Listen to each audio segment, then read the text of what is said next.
Hi and welcome to A Certain Style of Podcast episode 14. I'm here as usual with Tim and Andy. Today we're joined by Gemma Harris. Hello. Gemma is, I guess, my girlfriend. Yeah. Yeah, you're here, so you can defend yourself if that's not how you believe this relationship is going. It's been a while, so yeah. Gemma helped out with all the films from last year, all the 12 films in a year. Pretty much every single one, I think.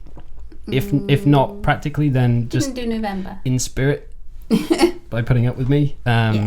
So you did some pretty cool design work on some costumes and some props. Yeah, I got ordered, dictated to, Thanks. told what to do. Great, that's on record. Made lots of food for people. And Yeah. Cool. What is it you do? I'm a jeweler. I make people's engagement rings and shiny stuff, and try and make cool stuff in my spare time. Neat. But not very often. Neat. Okay. So just before we get on with some news stories I have, Andy went to Wilderness Festival. Three things. In order of. Bjork the visuals were amazing. Her performance was good. The choices of tracks was not so good because it was mainly her new stuff, which is really depressing. So Niels Fram was amazing, and Shlomo and the vocal orchestra, who did lots of covers of tracks, all with their voices, was pretty cool. And that was on the last night. Beatboxing, singing, a cappella, and then they were joined by a string orchestra towards the end, which was very cool as well. So and wild swimming in the lake. Although actually, I don't know, you just say swimming, as my friend pointed out. Just what? Swimming. They call it wild swimming now when it's in a lake. When it's in anything other than anything that's indoor pool. Yeah. Or technically, it's just swimming in a lake. It's because there might be fishes. The wild swimming. Yeah. So this isn't a band. This is actually. This is actually swimming in a lake. Yeah. Right. Okay. This is also, and it's not naked. No, it's not a band. No. Well, clothes seemed to be optional. There was. Yeah. That's presumably the wild. some nudity. There was. Yeah, I saw quite a few willies and nudes. boobies, but cool. Generally, most people had their clothes on. Were you impressed by the swimming? No. By the nakedness? Yeah. Like on a scale of people percentages. Give me percentage. I was probably 5% maybe. 5% was worthwhile. Oh no, 5% were Oh no, naked. I want an opinion on quality of nudity. It was very mixed. That's all I'm gonna say. Okay, that's not the answer I was looking for, but all right, we'll go with that. Again, all the news for these 2 weeks. Starting with Fantastic Four. Any of you guys heard about Fantastic Four? Yep, I saw the trailer. It's a reboot, and it's been directed by the guy who directed Chronicle, I think, which was a small budget thing, and now he's doing a multi-million-dollar franchise, and apparently not very well. What, according to other people or according to your opinion? No, I have only seen the trailer. I would like to see it because it sounds really bad. It's been absolutely hammered in reviews and stuff, and there's all this talk of studio coming in and changing stuff, and he's gone online and defended himself. But he was on board to do a Star Wars film as well, and he's dropped out of that. So what's related, what's not related, I don't know. What do you guys think? I wasn't that taken up by the trailer, but I haven't read any of the reviews or anything. So why was it just the acting or the concept? No, it's one of those. The execution. I think because so just before we go into it, I quite like the trailer because when I first saw the trailer, I didn't know I was watching a Fantastic Four trailer until the end when the text came up, and I was like, that's quite interesting because they've managed to treat it in such a way that it doesn't look like the last Fantastic Four film, which I think is a good thing. But it doesn't look like they've been able to pull it off entirely. Tim's looking at me kind of. Well, I guess I'm not really sure what you mean by that. So what, it looks... so the trailer looks good. But all you've seen is the trailer, but it doesn't look like they've pulled it off. No, so yeah, I've seen the trailer. I like the trailer. I think the trailer makes it look like an interesting film because they've actually gone relatively young with the cast, and that's different to last time. They're also not that well known, which again is different to last time, and is also something that I think the director fought quite hard for. But yeah, I think as a film together, there's an awful lot of stuff that I think has appeared in the trailers that's not in the final film. Oh, really? It's one of those. Like, there's some insider stuff that people have said. A lot of 3 like major action set pieces got cut entirely. Wow. So it'll be interesting to see it from that point of view, just to see how much of a catastrophe it is, because it sounds like a catastrophe, which is a shame. Because Chronicle was okay. I don't know. Did you like Chronicle? I've not seen it. No, you've seen Chronicle. It's the one with the kids who get superpowers. And one of them turns I like into a that bad film. guy. It kind of Yeah. looked like Heroes. Yeah, but I liked Heroes. But on a Yeah. sort of shaky camera. Yeah, it was a found footage Yeah. type film, but with kids who get superpowers. It wasn't called Chronicle, was it? Was Yeah, it I think something so. else? Chronicles. Pretty sure it's Chronicle. Maybe. I thought it was called something else. Was it done I on... don't know. Wasn't it the Super 8 thingy? No, that was Super 8. Oh. I don't remember it then. Yeah, I think it was good. Anyway, so very big franchise that might not come back again. Never mind. Moving on. Any idea why they decided to do a reboot? Yeah, because they need to refresh the franchise, otherwise it reverts back to Marvel. Because Sony own Fantastic Four, along with like Spider-Man and Fox owned it. Anyway, someone other than Marvel owned the rights to make movies from it. Right. In the same way that they started making Amazing Spider-Man films after the Tobey Maguire ones, so they rebooted it because they had to. Otherwise, if they don't do anything with that franchise, it reverts back to Marvel, which in my opinion is a really good thing. Wow, that's interesting. But yeah, so I said they might not do another one. They might do another Fantastic Four just to keep that rolling over, so they don't lose the rights. Maybe this was that one. They just went. They chuck a bit of money at it to keep it going. See what happens with it. There's a little bit of the cynic in me that is why smaller directors get big franchises like that, and that the studios think they can control them, or they're kind of a scapegoat if the film is bad. You can always blame the director, and I think that's maybe what's going on here, and he's then blaming the studio, but ultimately the studio's gonna be able to tell whatever story they want, and yeah, it's not nice. It sounds a bad system of making films, because there seems to be an infinite number of reboots now. I mean, Spider-Man's been rebooted 3 times in the last I think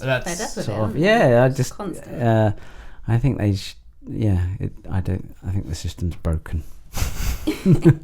yeah if that's the case. Yeah, but I think what would happen in this case is the system would then allow Marvel and Disney to then make yet another film, and you'd end up with more of that, which I don't think is necessarily a good thing either, because as much as I like some of those films, don't like all of them, and there's millions of them, and there's million more to come, which isn't necessarily a good thing for diversity in films. I think that's it, isn't it? It's like, I know quite a few people that are like, oh, it's another superhero film, like another just Marvel or blase, DC. No idea, just like it's another person in a suit, and with some kind of backstory, and then some kind of fight, and then superpowers done. Is this followed by I'm going to go like and just eat popcorn and watch it and just dribble? Well, no, it's interesting when, like, because you'd think that this stuff like this would just make money, and it's not even doing well overseas, which is where they tend to make their money back if they're not good domestically. But the other ones weren't very popular, though, were they? No.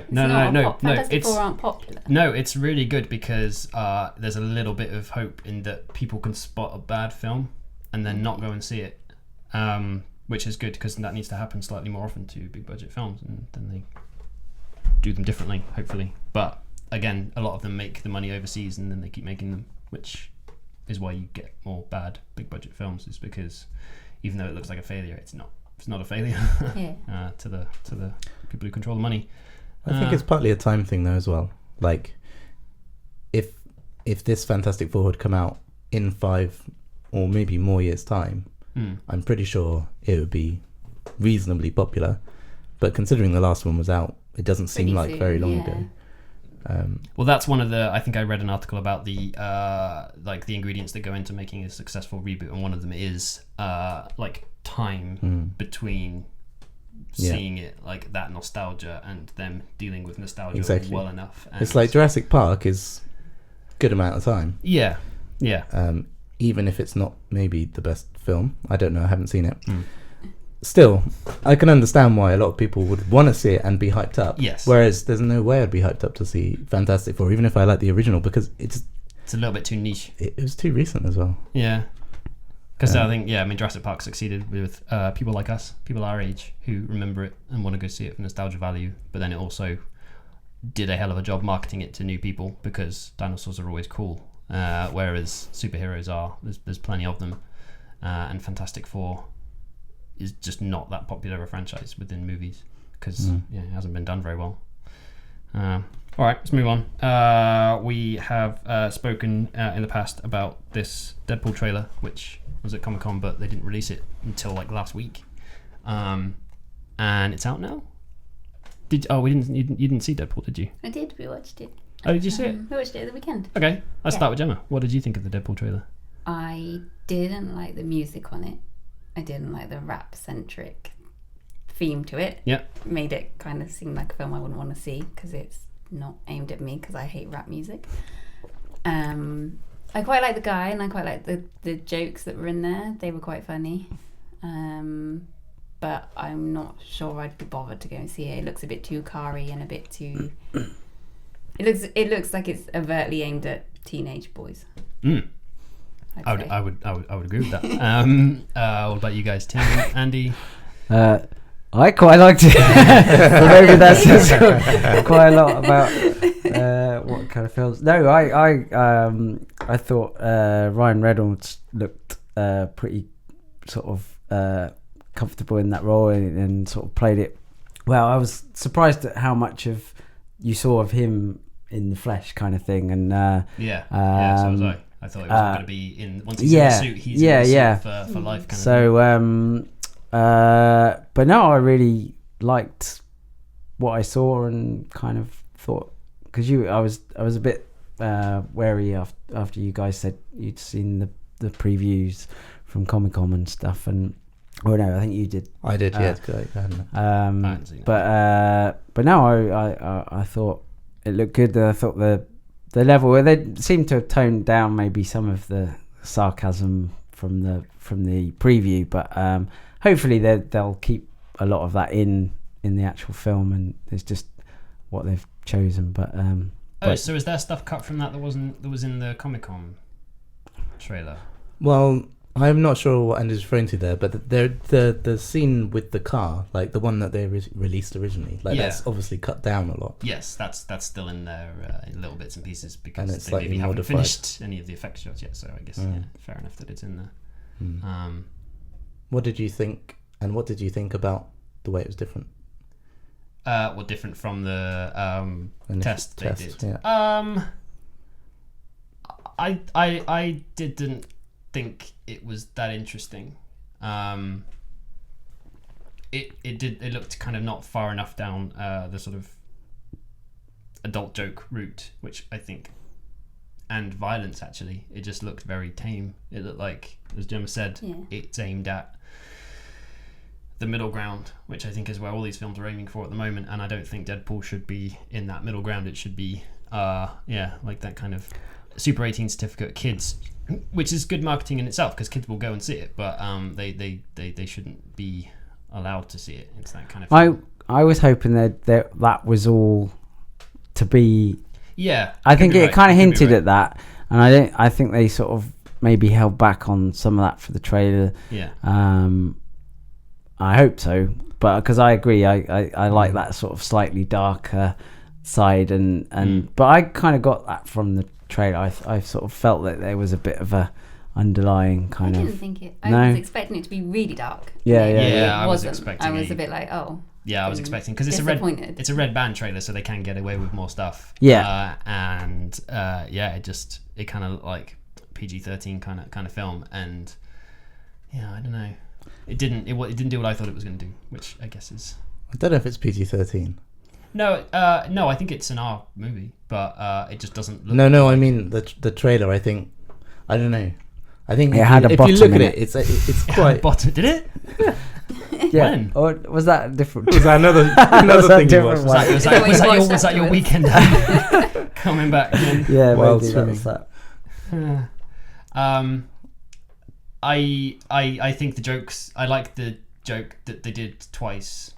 They did the same joke twice, and that made me laugh, which was when the other guy across the table from Deadpool was trying to describe how he looked.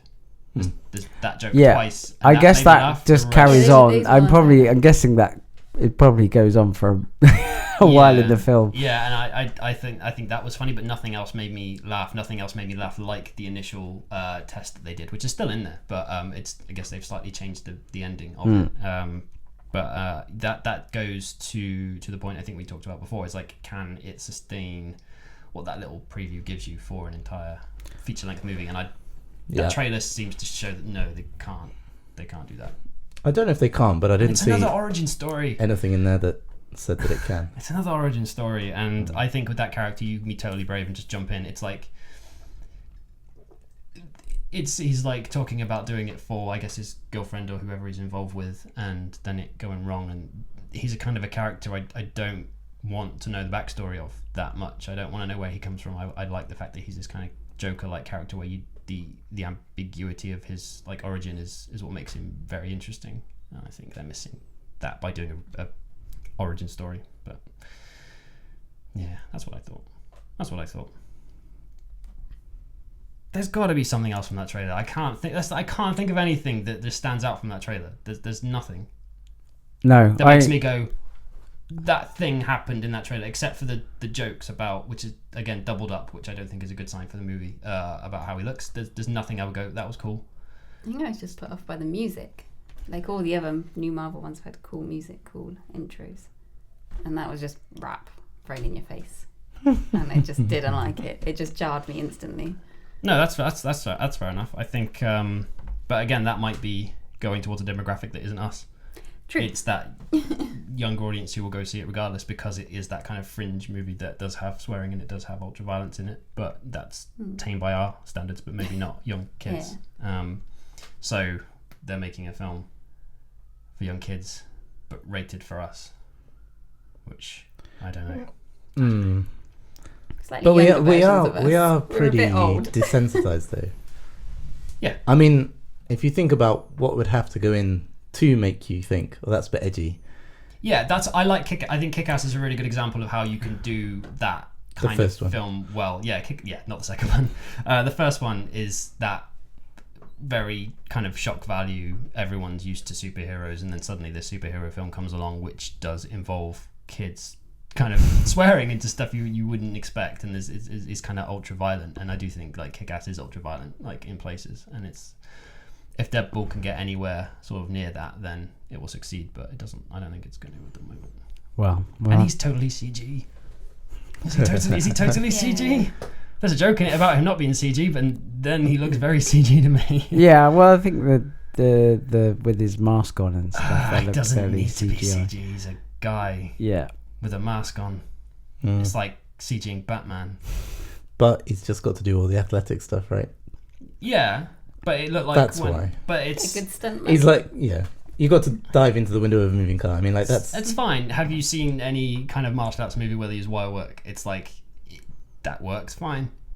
Yeah, that works. I mean, I don't disagree, but like, yeah, probably ties into another conversation. But when was the last time you saw a movie that was just done with wire work?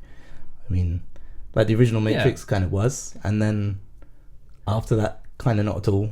Yeah, I'm slightly more referring to an extreme close-up of the character who basically does some acrobatic stuff, and then you see him relatively close up, not doing acrobatic stuff. He's just full frame close-up in the camera. I thought they'd do that, and it looks really CG. I thought it was CG. Yeah, but I wondered whether if it wasn't CG, it would jar too much with the CG.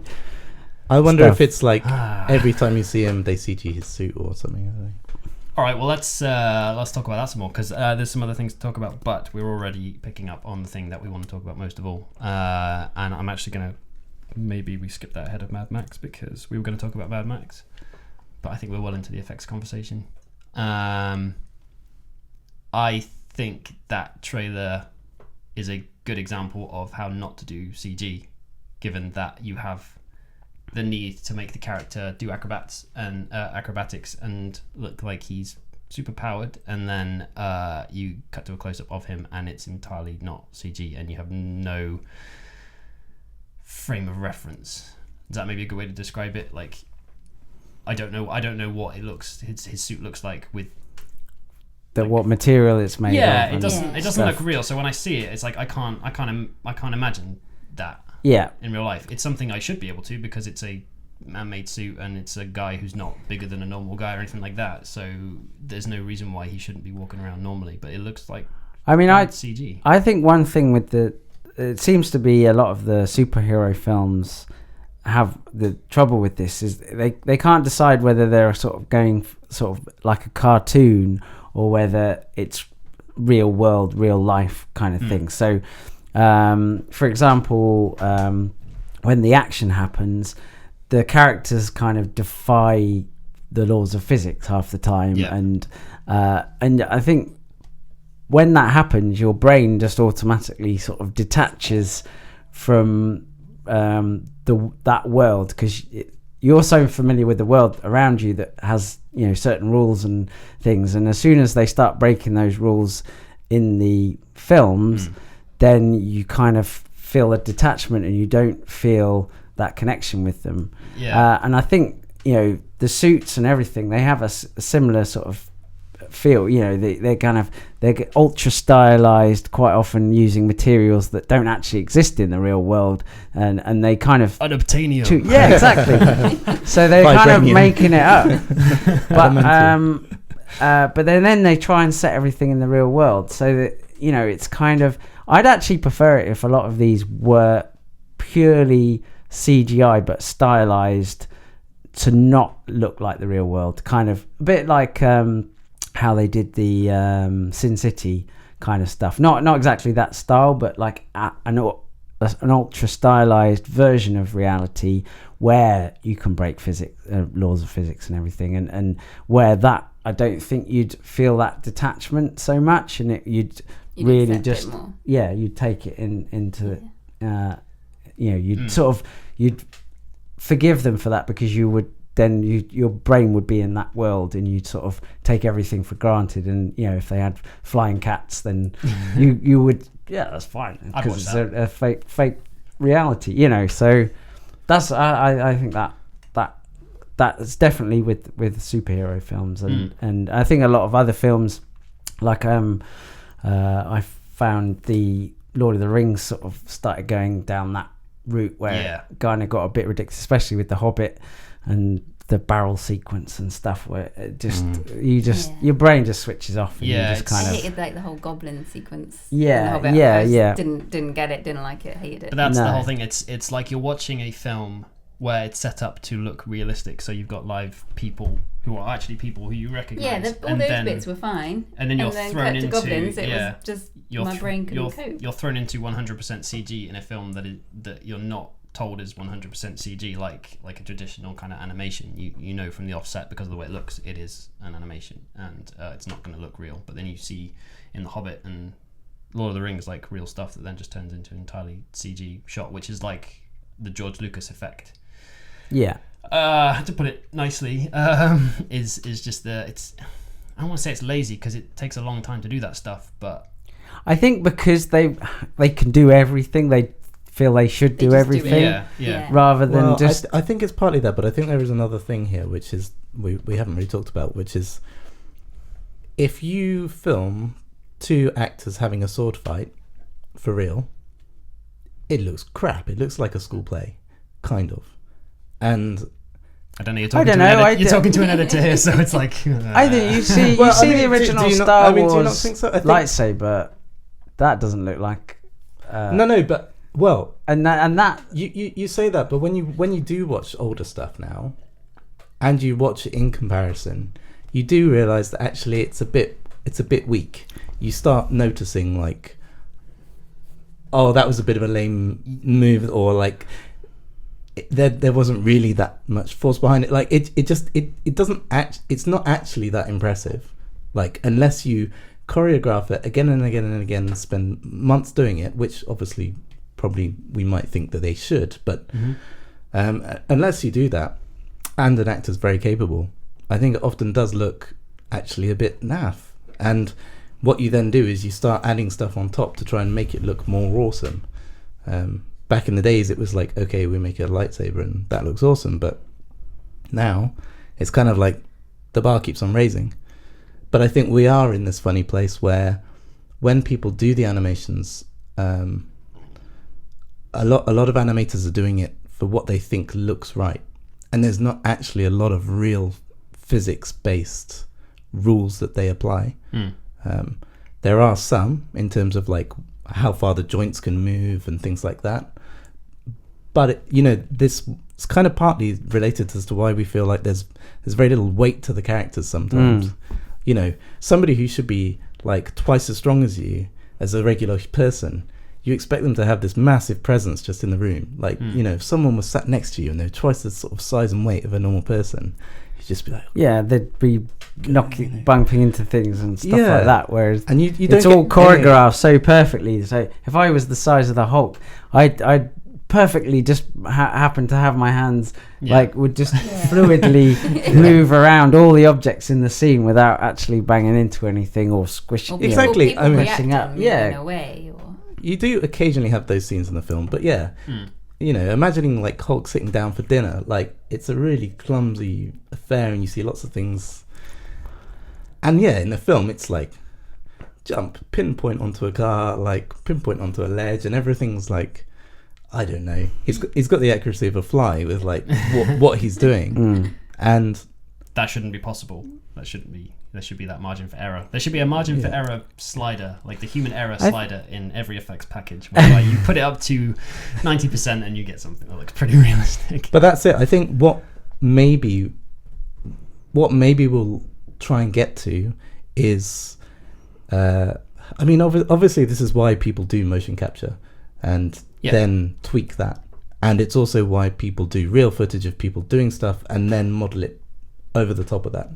These are all techniques to try and make it look like they have presence and they have weight, and I'm sure they help. I know. I think they do. I want to go back to what you were talking about with the kind of one-upmanship, and I think we tend to focus on the bigger films, like we're talking about The Hobbit and the Hulk, and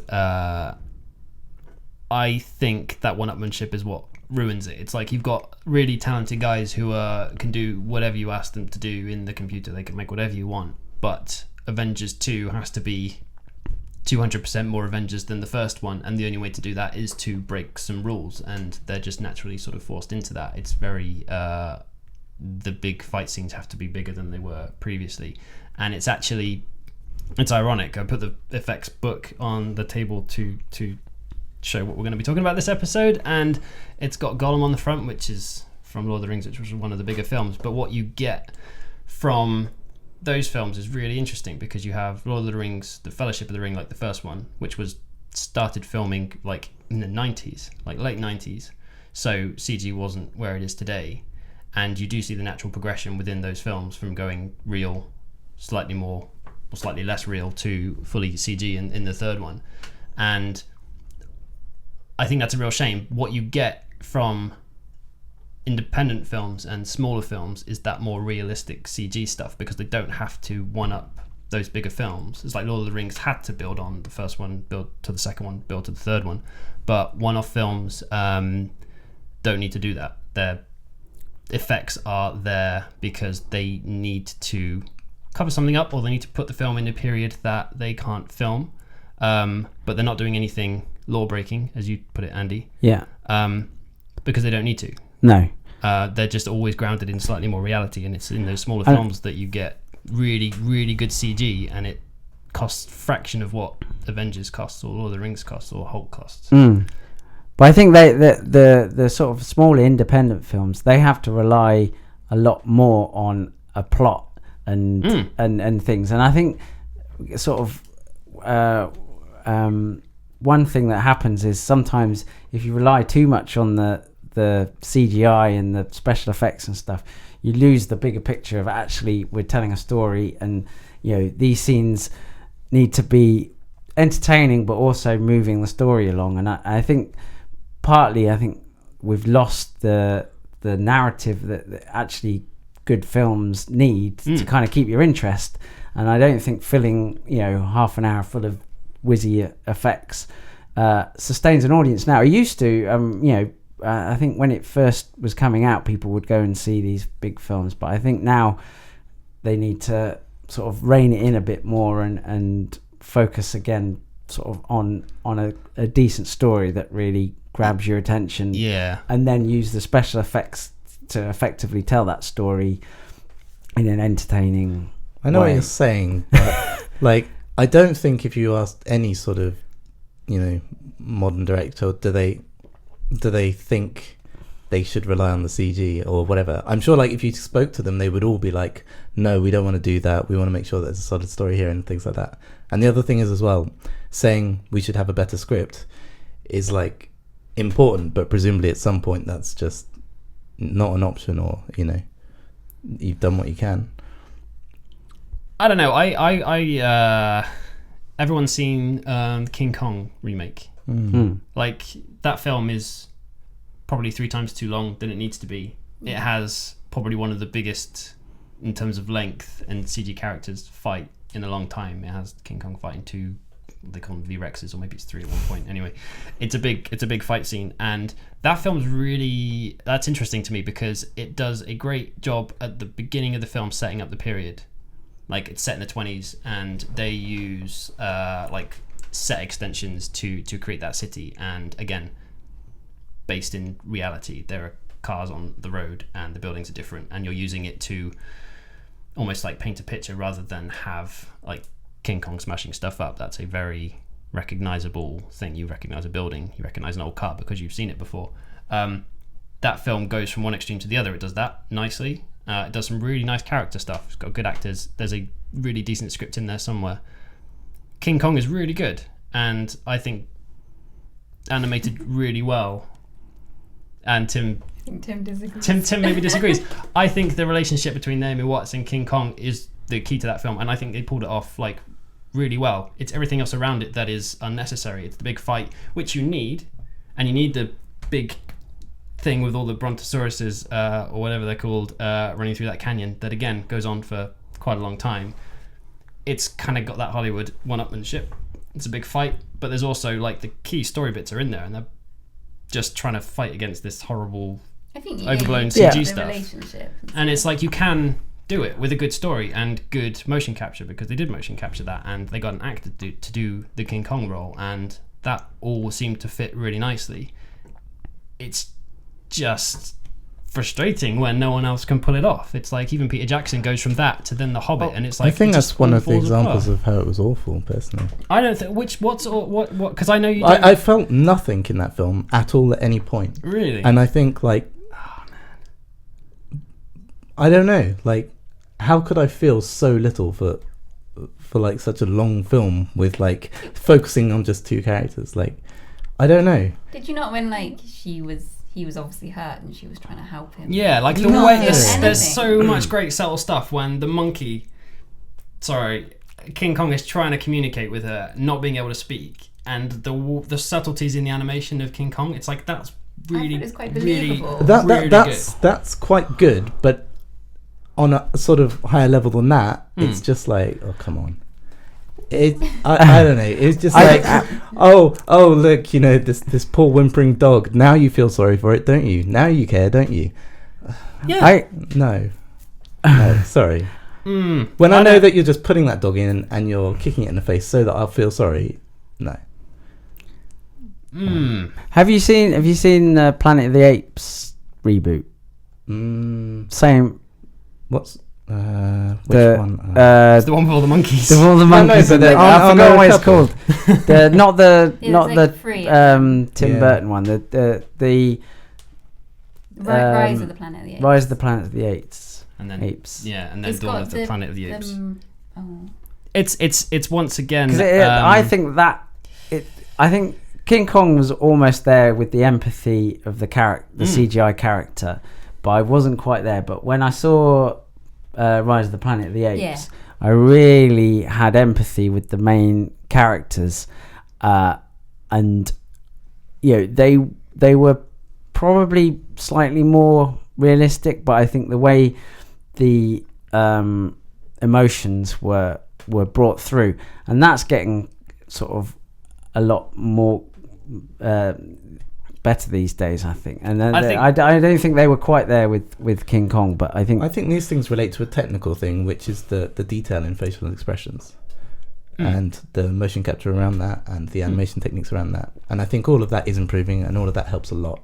Yeah. You know, you look at some of the faces that were CG'd before, you know, the classic Scorpion King example or whatever. Yeah. And there's just nothing there. So I completely agree. Like, all those things are improving, and those things are really important to.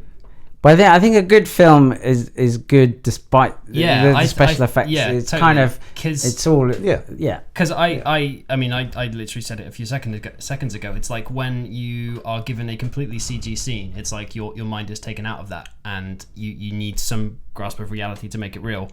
But what the sequel to the Planet of the Apes reboot does is it has its entire opening section, which is pretty much just CG, because you spend about 20 minutes with all the monkeys in their society, and it's like you just go, yeah, I can watch sort of believe this world. I can believe that. And then when the humans come in, it really does match up, and they have a crazy fight. There's the one-upmanship. It has to be 200% more monkeys fighting with guns than in the first film, and they do manage to do that. But there's still it's not a perfect film, but I actually really liked the monkey stuff more than the human stuff. Like, every time it went to humans, it just went back into that kind of it's just very, what's the, like, almost Romeo and Juliet kind of standard storyline. And it was almost like the human characters were a second thought. They focused so much on the building the believable monkeys that they'd sort of and the orangutan just second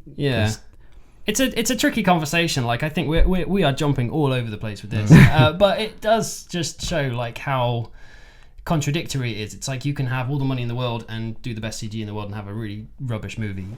You can have very little money and have a fully CG film and it be really good.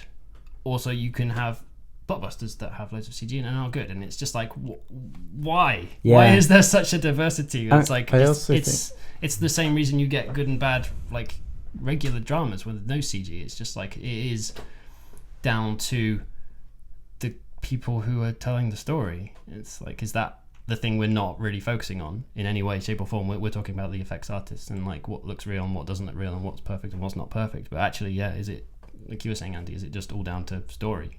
And I'm inclined to think that God damn it better be. It really better be, because I think I've always been told, and you'd sometimes ignore it when you're trying to just get a film made. It's like, forget like big budget stuff. Just use what you can, use what's available to you, and just tell a good story, and people will accept that. And you can shoot something that doesn't look like cinema standard, doesn't look like it belongs on TV, but you can still tell a nice story by telling a nice story. Yeah. And you can do that with anything. You do that with a phone. And it's like, with effect stuff, you don't need like pixel perfect stuff to get emotion across. No. And but also you can create stuff that's visually sort of nice to look at and doesn't necessarily have to have a story, but for short period, I think you can do a short that's just pretty, beautiful, and it can have a very simple story, which really works. But if you try and stretch that out to a full feature film, that's where it breaks down. I think this is like, when we're thinking about this, we're thinking about the superhero films, we're thinking about these kind of films, Mad Max, whatever. But if you think about the films that actually do have better stories, the way that CG is used for that, it is used for the entire film and you don't notice. Yeah, the stuff, like replacing the backgrounds, making it feel more snowy or cold, color grading, whatever it is. All that stuff actually works incredibly well. What we're saying is the stuff we really don't like is the stuff where it's used for, I guess it is kind of storyline. It's almost like, this isn't just enhancing the scene a little bit. This is like this is the alien ship. Yeah, that you're yeah. on. Your This main is the- character is 100% CG throughout this entire film instead of But I think there are techniques that kind of still detach you from the action. So, like I was saying, with the breaking of the laws of physics and stuff, and also I find, I don't know if you guys notice, but if the camera is doing like completely unrealistic kind of flying around and stuff, there's a really whereas big, there's a really big trend of a car flying into a camera flying into a car at the moment. yeah, It's like that happened. I think the first time I really noticed it was in the Da Vinci Code. oh right, And it's like, that's a film where, again, you don't need CG. No. There might be stuff in the background that is just filling in things, but it's not in the foreground. And then they do this crazy move where the camera goes from outside the car to inside the car. And it's not that kind of film. You don't need to do that. You don't really need to do that in any film. It's like, why would you need to go from outside to inside seamlessly? Because you can. Just, yeah. It's but although they do that in Children of Men, but they actually do it for real. So there's a whole scene where they do, all the action takes place around the car, and they film it all from within the car. And then at the end of the scene, the camera comes out of the car, and it's one of my sort of favorite. But that's parts of that augmented film. with CG.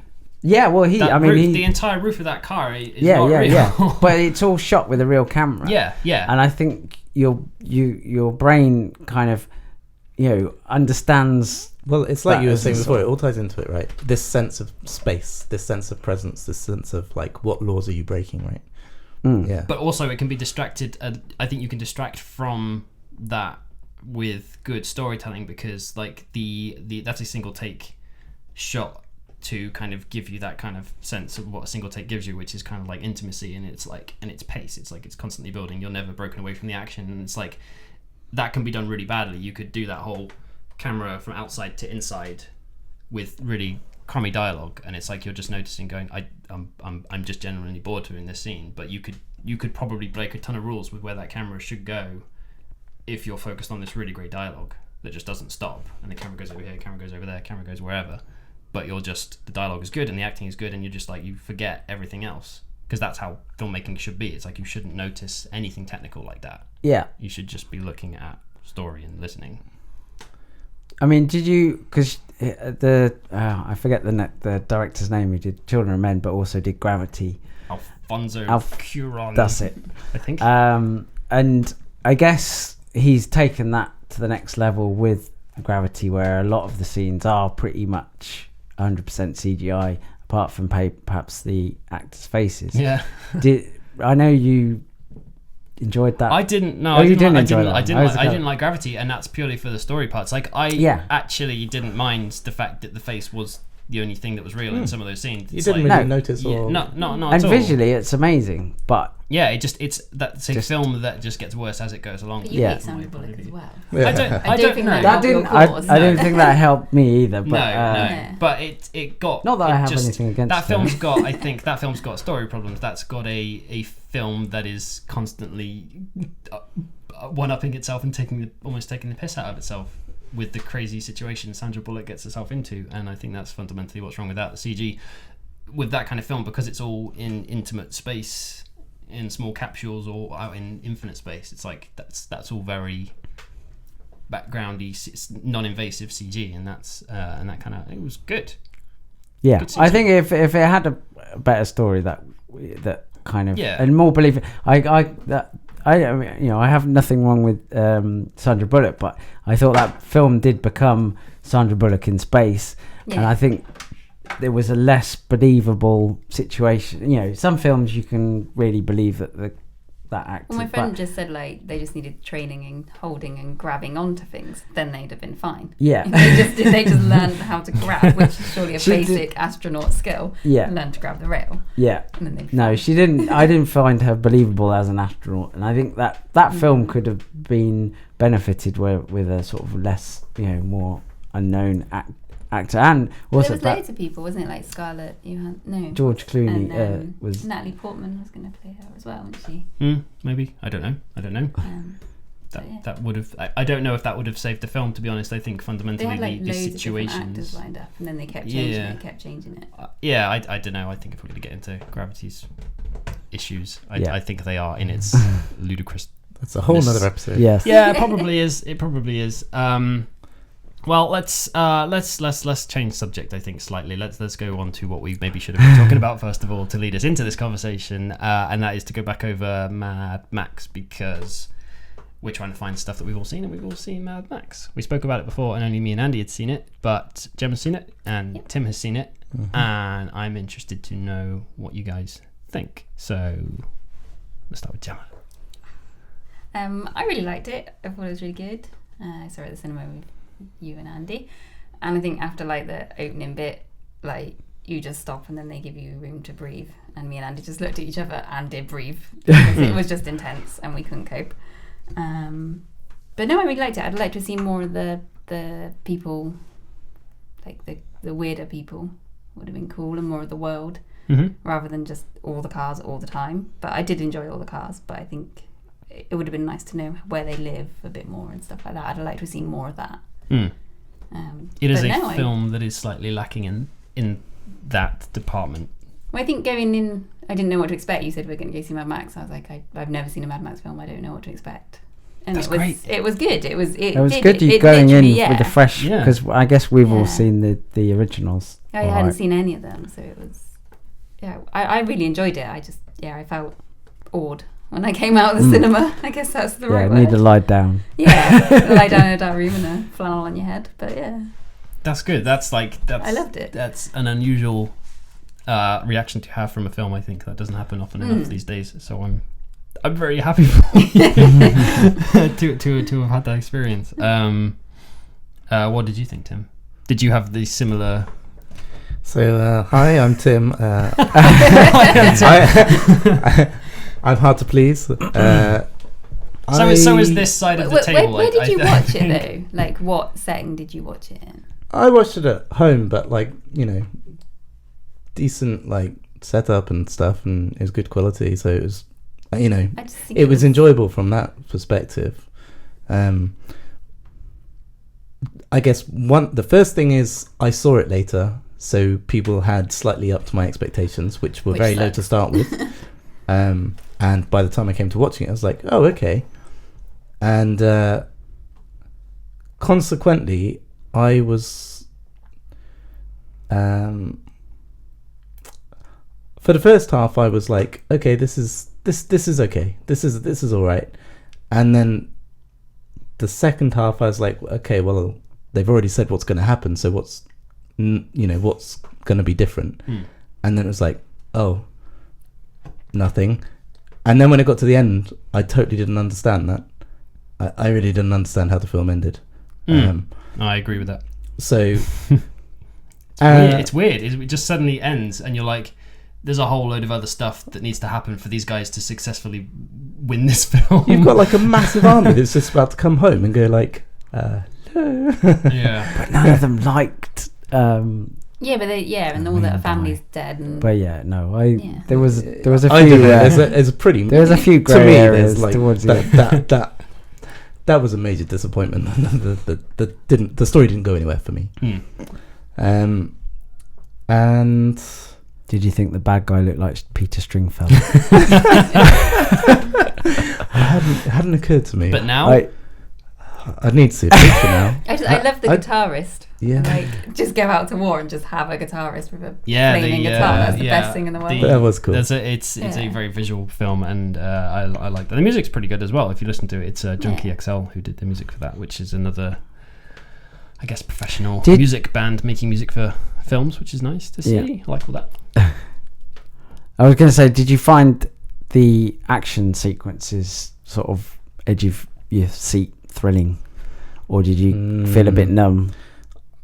It's really difficult. I think because you'd said it was intense, I didn't think it was that intense. No. Had I been expecting a quiet film, but then I wasn't, because it being Mad Max, you kind of know what you're getting, and to me, like what I've seen before, Mad Max has always been a bit light on plot and a bit heavy on craziness. Yeah. And I thought the film did that really quite well. Like, I think it did it justice. The sort of,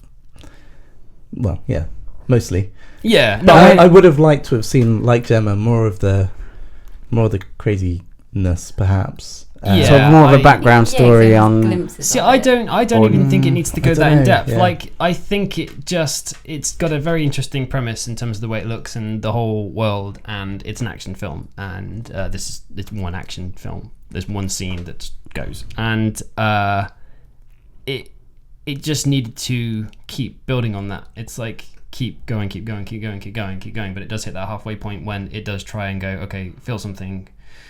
The story's got to get concluded somehow, and they just go back and do basically what they did in the first half again, and that's my really big problem with it. It's like you get back and you have these like story problems where you start thinking too much about it, and it's not a film where you should be given a chance to think too much about the world of okay, there's a big army and these guys shouldn't be able to come back home and just take over as easily as they did just by ripping some guy's face off.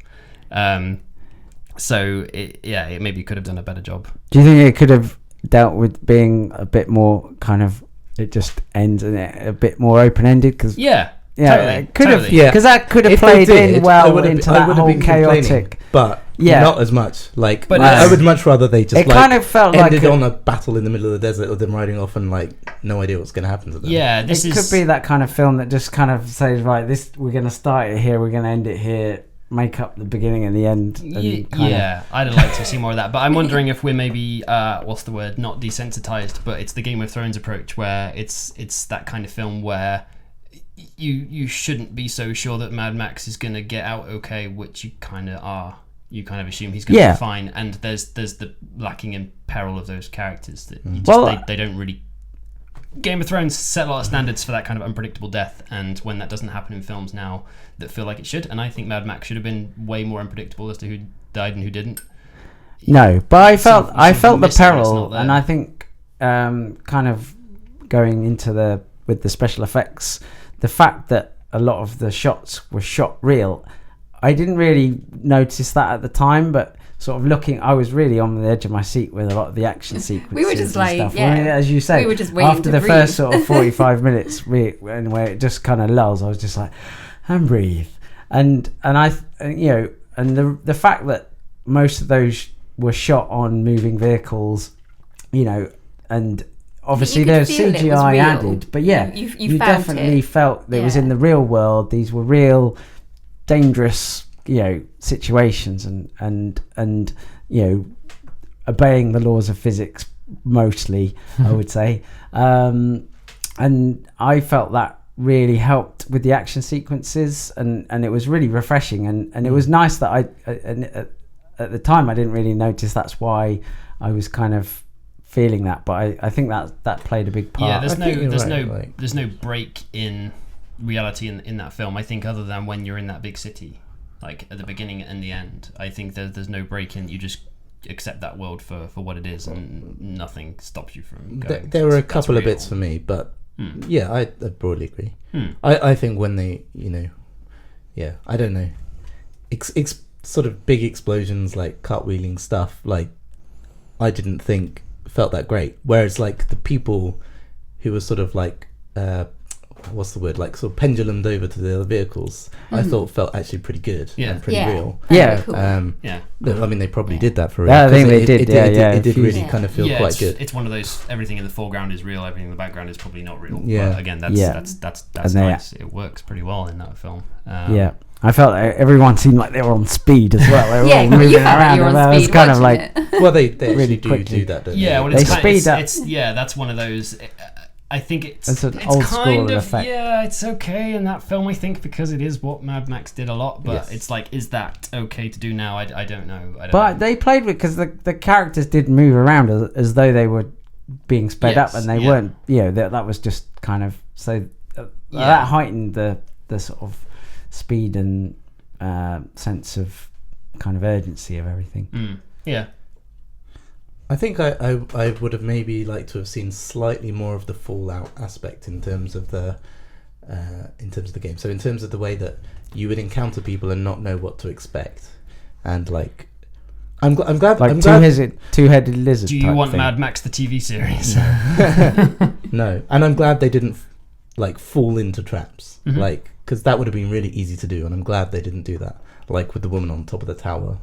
Yeah, it's like, that's obviously a trap. Good. Like, yeah. You haven't survived this long to be like, oh, she needs help. So, but like, I guess I'm remembering, like, for example, the scene where he first encounters the women with the tanker.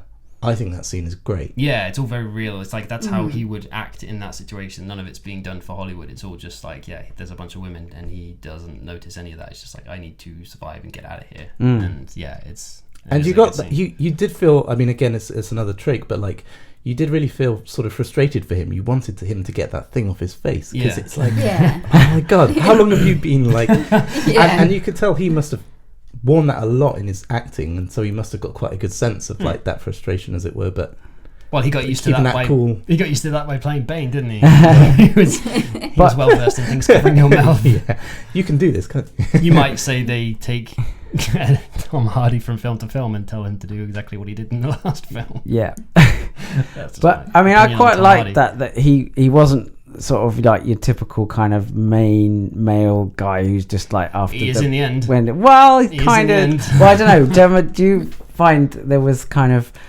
especially with Furiosa,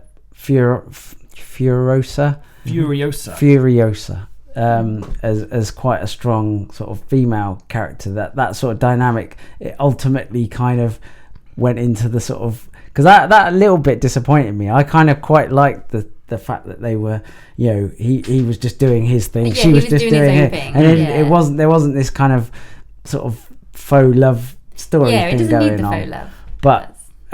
But did you find that her character kind of was? I didn't think she was refreshing. I found it quite. I thought she could have been a bit stronger. Like she wasn't quite as strong as she should have been, because you said she'd been through a lot. Like I kind of got that. Yeah. And I was like, kind of like, I don't know, her faces sometimes, and when she like made the decision to take the tanker off the road and she just goes, yeah, it's fine, I think I'd be swearing and be like, yeah, how did you feel about her after she realized that there was no like home and she had to go back to where she came from, like that second half of the film? I think it was, I don't think she was kind of like broken-hearted enough to realize her home was gone as well. I think you would be more completely devastated, and I think I wouldn't go back. I'd be like, sod it, I'm going forward. Yeah, there's got to be something better. I will not go back. But maybe she was so kind of would not go back. Battle hardened that she. But that's the unfortunate thing. I like your scenario of like just these two characters doing their own thing out for themselves, and that being like almost like they're just together for the whole film, and she kind of gets sort of taken out, I guess 3/4 of the way through, and it's just Tom Hardy saving the day a little bit. Yeah. And she's just... I would have liked it if she'd saved the day. I think, she was just kind of... went for that's it the thing, more. it's taking that, like... Yeah, it's just... But it's not Mad Max then, is it? It's like... Almost. But maybe it's not. Maybe it's not Mad Max. Maybe it's not Mad Max in any way, shape, or form. But that's another story. Do we think they'll make a sequel? Are they making a sequel? I think they probably will, and I think. But I don't think they'll pick it up where it left off. No. I think the sequel might be the one you want to watch more. I think the sequel is maybe when they can go, okay, we've established stuff now, and maybe we can just do a little bit. We can make that odd film. Whereas before they had to rally some support and do it maybe a little bit traditionally. Maybe the next time they do it, they won't be doing it quite so traditionally, and I think that would be good. I'm trying to think about it, and if I think about like you're saying, doing a sequel and you're expanding on it. I'm thinking about the sort of 2 or 3 settlements that they set up, and how you could have done a lot more of the story about being in the settlements and how tough it was and stuff like that. And I'm actually really glad they didn't do that. I think that's, and again, like another sort of trap that it would be very easy to fall into. Or I think they kept the focus kind of on the action and the sort of... Well, that's why I like where it picks off. It's like it throws you straight in with like, okay, this guy is constantly on the run and these characters are constantly on the run, because that's just the world they live in. It's like you don't get that moment you don't have the super huge cities or anything like that. You just have like there's these small bands of people and everyone is out for themselves, and it's just how you get like literally from like almost hour to hour. I really like that initial scene to set that up. I think that's very cool. I'd almost like to see that film sort of kick off from there again, and him not get captured and taken to a big city, taken to somewhere like just a small tent where someone's gonna like just do whatever, and maybe that's what they'll do in the second one is maybe take out maybe 50% of the people. I think it'd be cool. Yeah, everyone's gone quiet. That's the end of Mad Max. And that could well be the end of the show. We're on spot on for an hour. Cool. So I would like to. I want to do the casting thing. So one of the stories I was going to talk about is the fictional movie casting. People who may have been in a film that never got to be in that film, and this is very centric on superheroes. I think that's apt, given what we talked about today. And things came up like the not so surprising, the Leonardo DiCaprio was going to play Spider-Man. I think that would have sucked. There you go. That would have sucked. Anyone else? Do you agree? Do you agree with that? I don't care. It's tough to tell. It's really hard to... I think it would. I haven't liked awful. anyone as Spider-Man yet, and I don't know if it's because of the like casting Spider-Man. I don't like or Spider-Man. I don't know. Yeah, I don't know. Oh, that's interesting. None of them at all? The most recent one, a lot more than Oh, what? Oh, okay. what was his face? Toby. What's his Tobey face? Maguire. Yeah, yeah. I really, I'm trying to really think, have a 'cause problem with Toby. When you think of the, my point of reference is the old cartoons, Yeah. and the Spider-Man in that is my favourite Spider-Man. The Spider, they haven't recreated him because he's really he's quite sarcastic. I guess he's closer to the Deadpool. I agree. Kind of Yeah. character and they've never been able to recreate that. No, it's just like a really moody, sulky person. Yeah. Who you just don't really want to succeed. No, but I guess. Aw. I don't know. Do you? I like Tobey Maguire. I Oh, think he was a okay. very good Spider-Man choice. He's quite pouty though. really? I get that.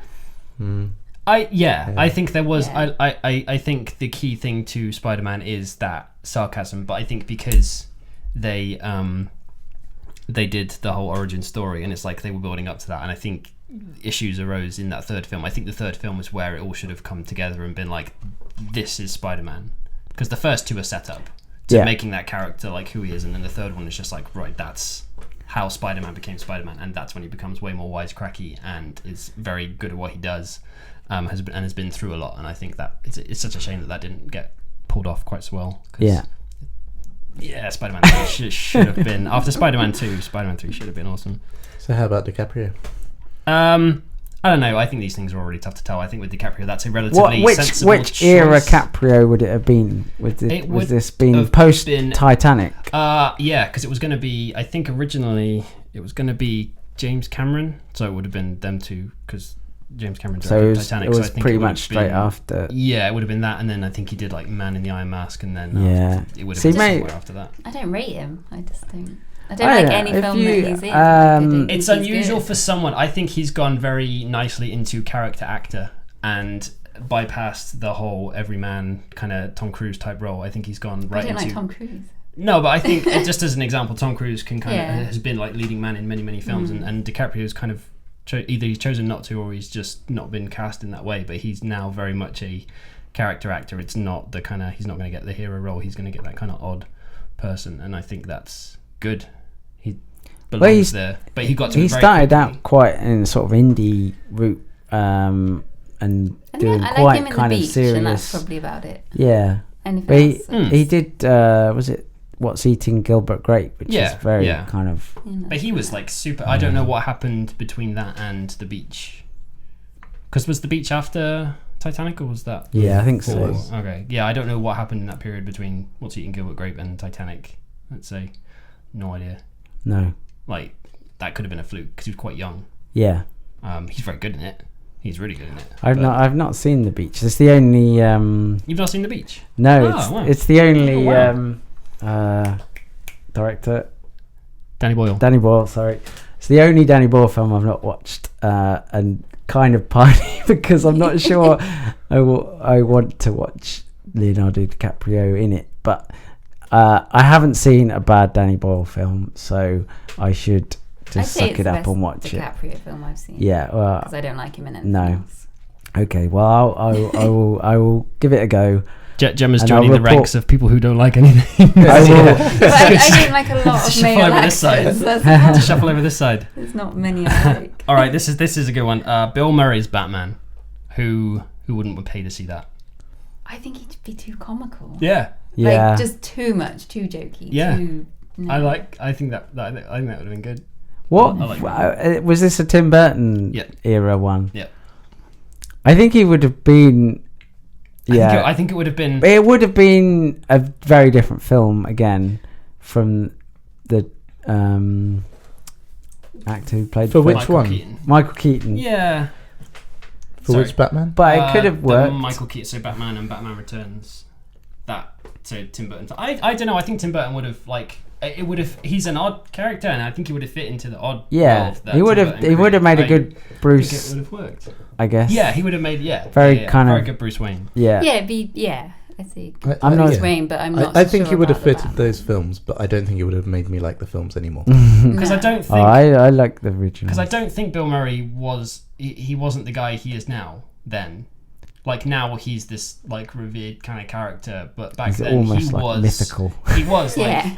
he was and he wasn't like that back then. He was No. a very good actor and he was cast in a lot of stuff and he was a funny guy, but I don't think he was who we think he is today. So I think he would have fit in quite well. He wouldn't have maybe It played would have up been as- very interesting to see. Maybe in another universe that happened. If you believe in multiple universes, it has happened somewhere. It is happening right now somewhere. Yes. He's on Batman 22. I watched the program the other day, and that's what they think that currently one of the theories is that there is a million universes. What, and that Bill Murray is now in Batman So, 22 yes. somewhere? Yes. This is fact. I saw it on BBC, Then it is fact. The Horizon. But yes. then fact. The BBC says it's true. It's Yeah. probably true. All right. Nick Cage's Superman. There's a documentary about that which we're going to I saw watch. it, so I don't know. It's weird.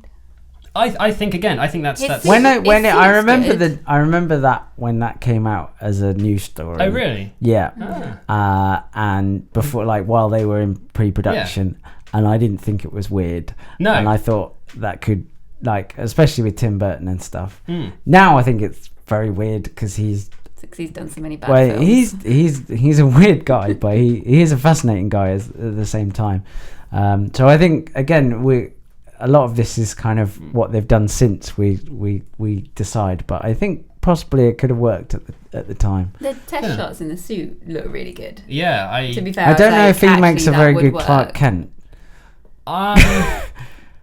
I don't know. I don't know. Again, Really? it's very hard to tell. I think because I'm not a big fan of Tim Burton's style, not anymore. But back No. then it was new, and Yeah. I think that would have He been would have done quite- a different take on Clark Kent. yeah. And I have to imagine Nicolas Cage at the age then as well, rather than the age Yeah. now. It looks a lot. I think that was it. As soon as I saw the test shots, I was like, It's actually, like- that could have worked because What he's would he have been? Would he been like younger. Raising Arizona at that time? really No. long. When he had the really long Was black it? glossy No, it was hair. but later than that, wasn't it? Con Air. Yeah, it was. I think No, it was Con Air- oh, really? Well, maybe just Could have before been. Con Air, but it was Yeah. that sort of late He had 90s, long hair early. in that, didn't he? I Yeah. think it was definitely late 90s. So what's Ah, Con okay. Air 2000? No, was that like- was that was 98. that was a 90s film. 96 Was it actually. 90s? Yeah. Was it? Yeah, I know that for a fact. Con Air was a good film. It could be 97 actually, but yeah. So I think it was probably that sort of time. I might have liked it just because at least he's got some character. I don't know if this, again, because I don't like anything, but all the Supermans that have been... I can contradict you there, Tim, because I don't like anything, and I really like Brandon Routh in Superman Returns, and I think he was a very plain Clark Kent, and he was basically He was imitating Clark Kent is playing. Yeah, but he was imitating. That's why I Christopher don't Reeve. think. And- That's why I can't imagine Nicolas Cage as Clark Kent, because Clark Kent is a dull I think as. he's too smiley to be and- Clark Kent. Nicolas Cage. And is I quite can't smiley. imagine Nicolas Cage playing that sort of dry, sort of blander role. For me, like, I think the best Superman there's been is the one that was in, like, the series. Yeah. He was Oh, okay. In the Smallville series. Okay. Calvin- No, what was his no, name? Lois and Klein- Clark, right? Not Lois Something- and Clark, the one before Smallville. that. No. Oh, I was one thinking before of it. I There's one No. before Lois and Clark, isn't there? with I don't know the guy's name. But, yeah, no. Um, He was big for about that period, and then he So disappeared. before Lois and Clark. I think. Was Lewis and Clark was the one Lewis in the Clark. That's a new series. sorry. should In do the that. alternate reality. Yeah, that was the one with the woman who then went on to be in Desperate Housewives. Yes, Yes. that's the one I'm Is that the one you thinking mean, Tim, or is it before? Yes, but I think Or she was that. in both. Like, I don't know. No, there was. Maybe it was only Lois and Clark. Maybe It was I think it was always called Lois and Clark, but yeah, it was Superman. What's that guy's name? Anyway, maybe just because I saw him more than once, like he's the kind of image I have in my head now. Certainly for Clark Kent. Oh wow. because it was a series. So you just got used to it. No. That's just a very. I think because everyone's point is either the comics or it's Christopher Reeve. So I think the fact that you're coming in at Lois and Clark is very interesting. As your perception of Superman. That's Yeah. If that's Well, what you that- grew yeah. up It's with. more like I've seen some of the different ones, and that was the one that's stuck more for me. because But Superman, when he's Superman, I don't remember anybody's face that's ever really played him. Like they all just merge into sort of plasticness, The new bloke was good. I can't remember his name. or his What The face. one music. in Man of Steel. Yeah. So Man of Steel is the one that just came out. No, the one that we've seen. Yeah, Brandon Routh. Yeah, Yeah, he he's- was. he's good. Yeah, he was. He's good. Yeah, I'm a big. Yeah. I don't like everything, but I really like that film. He's not too pretty. He's not too rough. Yeah, because that was just my about right. That was my problem with Andrew Garfield playing Spider-Man. Is like Tobey Maguire looked geeky enough to not get girls, whereas Andrew Garfield is going to get girls at high school. Yeah. And it's like that's not Spider-Man. Well, I agree with you about that. Yeah. All right, let's finish this off with the best one ever, and that's Bob Hoskins to be Wolverine. I thought you were joking. This That is is a this joke. is the one night because when you sent me that list, I thought you were joking, and I thought you'd just thrown that one in as a joke. So it's as genuine as I could find out by looking at news stories on the internet, which I know was not a good source of information, but it seemed relatively credible. It was someone that Stan Lee who liked at the time, and this is before I think any of the films were being made. Like way before. I think it was before like X-Men Batman originally came out. before Batman. It might have been around that time because that's when they started thinking more about making superhero movies. But it was a while ago, and I kind of think if you went back far enough, if finding out how far back this went, like because Bob Hoskins as a younger guy, is possible that could have worked out. Is Wolverine really short in the comics? I think he's. I don't think it I matters. don't know how I they I don't think it matters because No. Tom Cruise is pretty short, and that's never been an issue, right? Yeah, it has. In all his films, he looks short, and his nose is crooked. Okay. Sorry. They just have to put him in a back he was that box. didn't make the list, but he was going to be Iron Man, and I think I that wouldn't I have think watched that would have Iron been Man ever. I think that would have been absolutely fine. No. That's not a giant, I was going to say, for leap of characters that casting. you just completely Yeah. cover, I think it's kind of fine. Like if Wolverine's going to have his mask on and what have you, Wolverine doesn't wear a mask. no, but he could. Yeah, but I think Robert Downey Jr. plays a good Iron Man because Doesn't he have like an eye, like a? I think I think Tom in the- Cruise could in do the- cocky. He does cocky quite well. No, but he's cocky and annoying. You just want to slap him. Whereas Robert Downey Jr. You're like, okay, I'll forgive you. Yeah, no, I described this earlier, and it's like Downey Jr. had the acting ability to play Tony Stark, whereas. He's And got that. has now built into probably the money that Tony Stark has, but Tom Cruise already had that presence and that money and he could have just like stepped right into that and been just Tom Cruise. Yeah, It's very likely that he slightly has shorter. an Iron Man suit anyway. Who knows? Ruled by Scientology. Yeah, I would like people to go and look up Bob Hoskins when he was younger and think about that guy as Wolverine, and I think maybe it's not a million miles away. I think it's funny now seeing where Bob Hoskins ended up, but I kind of want to Photoshop that now and see. I think someone has, but it was crude. Oh, was it? Yeah, it was. I can show you. It wasn't very good. All right. Anyone else? Nope. Cool. All right. Thank you very much. I will see you next week. Twitter, Facebook, all that. Go to acertainstyle.com. Everything's there. Look at some stuff. Please feedback on the podcast because we don't know if we're doing it right. Bye. Bye. Bye.